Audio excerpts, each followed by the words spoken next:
IPL 2026 ప్రారంభానికి ముందు BCCI కొన్ని కఠినమైన మరియు ఆసక్తికరమైన కొత్త నియమాలను న్యూ రూల్స్ ప్రకటించింది.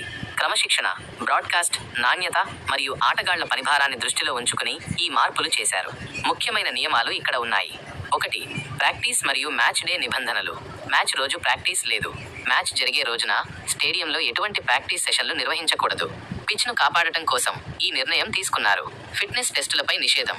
మ్యాచ్ రోజున మెయిన్ గ్రౌండ్లో ఎటువంటి ఫిట్నెస్ టెస్టులు నిర్వహించడానికి వీలు లేదు. టీం బస్సులోనే ప్రయాణం. ప్రాక్టీస్ రోజుల్లో ఆటగాళ్లందరూ తప్పనిసరిగా టీం బస్సులోనే స్టేడియానికి రావాలి. సొంత వాహనాల్లో రావడానికి అనుమతి లేదు. కుటుంబ సభ్యులకు పరిమితులు. ఆటగాళ్ల కుటుంబ సభ్యులు లేదా స్నేహితులు ప్రాక్టీస్ సమయంలో 18 కోట్లు. మినీ వేలంలో విదేశీ ఆటగాళ్ల ధర ఎంత పెరిగినా వారికి ఇచ్చే గరిష్ట మొత్తం 18 కోట్ల రూపాయలు మాత్రమే. అంతకంటే ఎక్కువ వేలం పాడితే ఆ మిగిలిన సొమ్ము బీసీసీఐ సంక్షేమ నిధికి వెళ్తుంది. Match fees. Match fee. ప్రతి మ్యాచ్ ఆడినందుకు ఆటగాళ్లకు ఇంపాక్ట్ ప్లేయర్తో సహా 7.5 లక్షల రూపాయలు అదనపు ఫీజు లభిస్తుంది. 2 ఏళ్ల నిషేధం. వేలంలో అమ్ముడైన తర్వాత సీజన్ మొదలవ్వక ముందే తప్పుకునే ఆటగాళ్లపై 2 సీజన్ల పాటు నిషేధం విధిస్తారు. 3.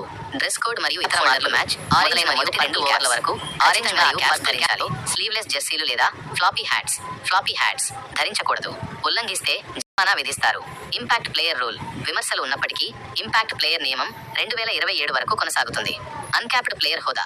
ఒక భారతీయ ఆటగాడు గత 5 ఏళ్లుగా అంతర్జాతీయ క్రికెట్ ఆడకపోయినా లేదా బీసీసీఐ సెంట్రల్ కాంట్రాక్ట్ లేకపోయినా వారిని అన్క్యాప్డ్ ప్లేయర్గా పరిగణిస్తారు. ఉదాహరణకు ఎంఎస్ ధోని. ముఖ్య గమనిక: ఐపీఎల్ 2026 సీజన్ మార్చి 28 నుండి ప్రారంభం కానుంది. మొదటి